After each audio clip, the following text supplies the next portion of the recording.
Paul नाम के एक फिशरमैन को दिखाया जाता है जो पैसे ना होने के कारण शहर से दूर और समंदर के पास एक छोटे से घर में अपनी पत्नी के साथ रहता है। हालांकि पॉल के पास पैसे नहीं है, लेकिन वो अपनी पत्नी के साथ रहकर बहुत खुश है क्योंकि वो अपनी पत्नी से बहुत प्यार करता है। पॉल हर रोज समंदर में मछली पकड़ने के लिए जाता है, इसी से उसकी गुजर बसर होती है। एक दिन जब पॉल समंदर के किनारे मछली पकड़ता है तो ये मछली बहुत अजीब होती है। वो मछली इंसानों की तरह बात कर सकती है। वो पॉल से कहती है कि मुझे समंदर में वापस छोड़ दो, मुझे मत मारना, इसके बदले जो तुम कहोगे मैं तुम्हारी हर एक विश को पूरा कर सकती हूँ। पॉल को उस पर दया आ जाती है और वो उस मछली को वापस समंदर में छोड़कर अपने घर वापस आ जाता है, जहाँ पर वो अपनी पत्नी को ये सारी बातें बताता है। उसकी पत्नी के दिल में लालच आ जाता है। वो कहती है कि तुम्हें उससे कुछ मांगना चाहिए था। पॉल कहता है कि मेरे पास सब कुछ है, मैं मेहनत से अपने लिए और तुम्हारे लिए 2 वक्त की रोटी का इंतजाम कर सकता हूँ। उसकी पत्नी कहती है कि कल को हमारे बच्चे होंगे, हमारे घर को देखो, हम उन्हें अच्छी जिंदगी नहीं दे सकते, इसीलिए तुम्हें जाकर उस मछली से मांगना होगा। हालांकि पॉल ऐसा नहीं करना चाहता, लेकिन अपनी पत्नी के कहने पर वो समंदर के किनारे जाता है और हिचकिचाते हुए मछली को आवाज देता है। अगले पल मछली उसके सामने आ जाती है। वो पॉल से पूछती है कि तुमने मुझे क्यों बुलाया। पॉल कहता है कि मेरी पत्नी चाहती है कि हमारा घर बड़ा हो जाए, जहाँ पर खाने पीने की हर एक चीज हो। मछली कहती है ठीक है, ऐसे ही होगा। और जब पॉल अपने घर वापस लौटता है तो सच में उसका घर पहले से बड़ा हो चुका है, जहाँ पर खाने पीने की हर एक चीज है। पॉल की पत्नी इससे बहुत खुश है। हालांकि पॉल के घर में अब खाने पीने की कोई कमी नहीं है, लेकिन फिर भी वो अपने काम को नहीं छोड़ता। वो समंदर के किनारे मछलियां पकड़ने के लिए जाता है और जो भी मछलियां वो पकड़ता है वो अपने एक दूसरे गरीब दोस्त को दे देता है, क्योंकि उसके 5 बच्चे होते हैं। दरअसल पॉल बहुत ही दयावान है, उसके दिल में किसी तरह का कोई लालच नहीं है, और उसकी पत्नी के दिल में लालच पहले से भी ज्यादा बढ़ चुका है।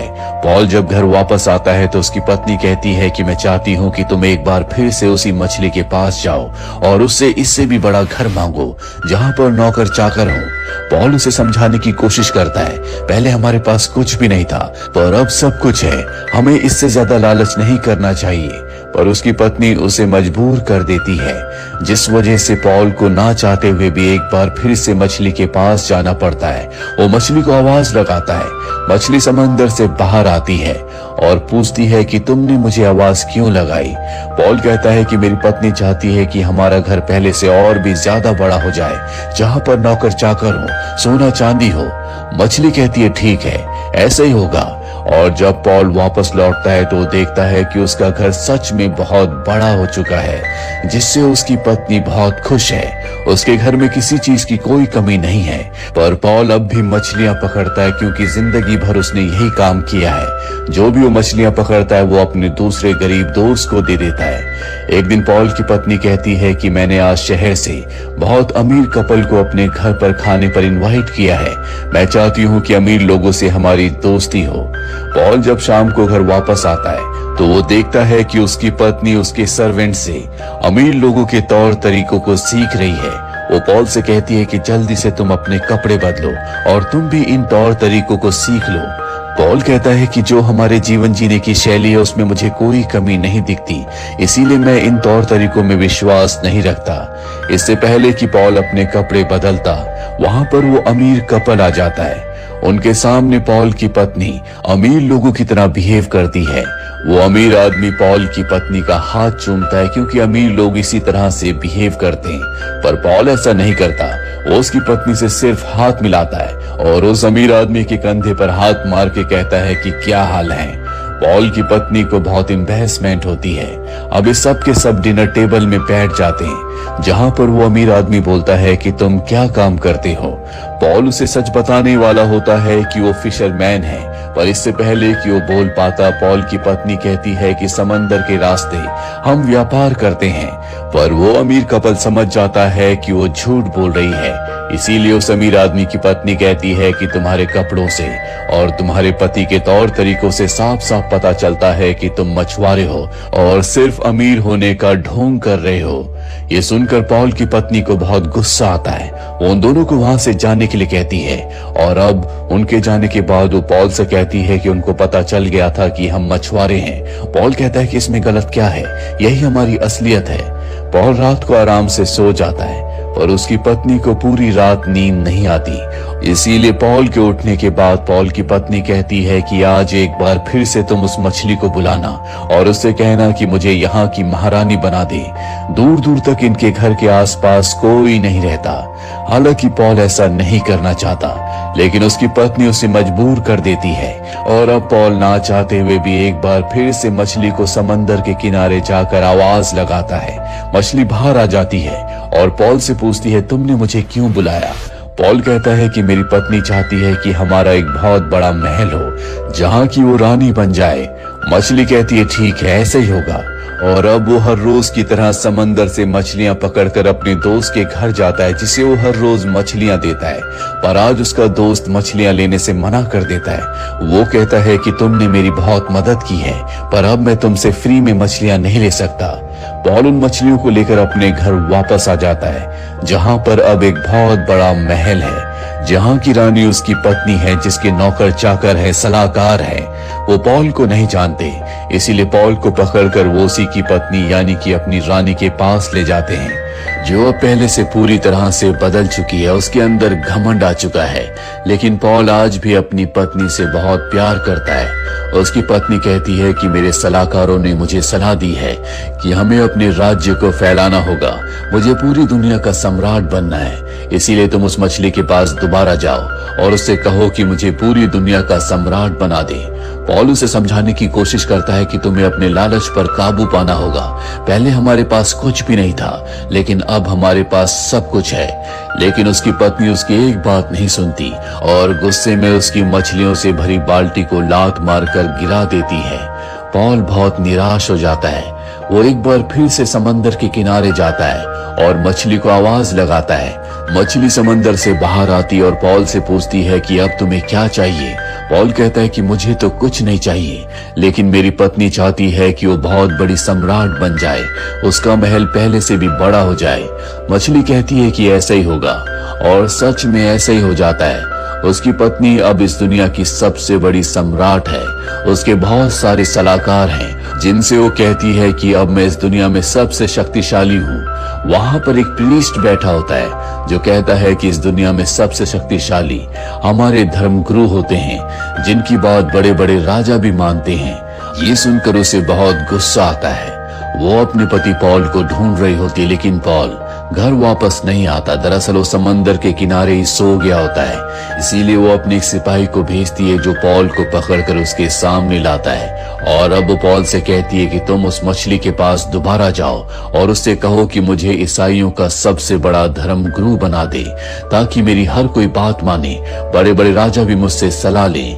पॉल उसे समझाने की कोशिश करता है कि अब तुम्हारे पास सब कुछ है, तुम्हें अपनी लालच को और नहीं बढ़ाना चाहिए, लेकिन वो उसकी एक बात नहीं सुनती और कहती है कि मैं सबसे बड़ी सम्राट हूँ, तुम्हें मेरे आदेश का पालन करना होगा।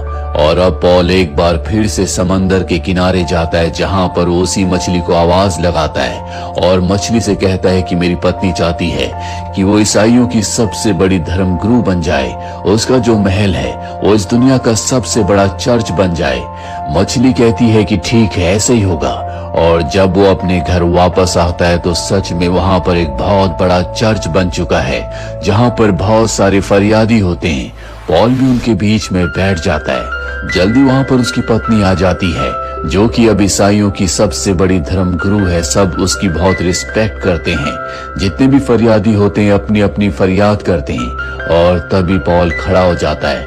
वो कहता है कि गॉड हमारी फरियादों को कब सुनेगा।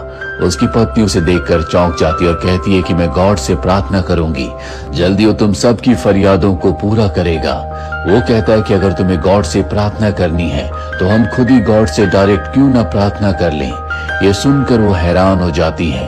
और अब रात को जब पॉल अपनी पत्नी के पास जाता है तो बहुत उदास होती है। वो उससे नाराज भी है।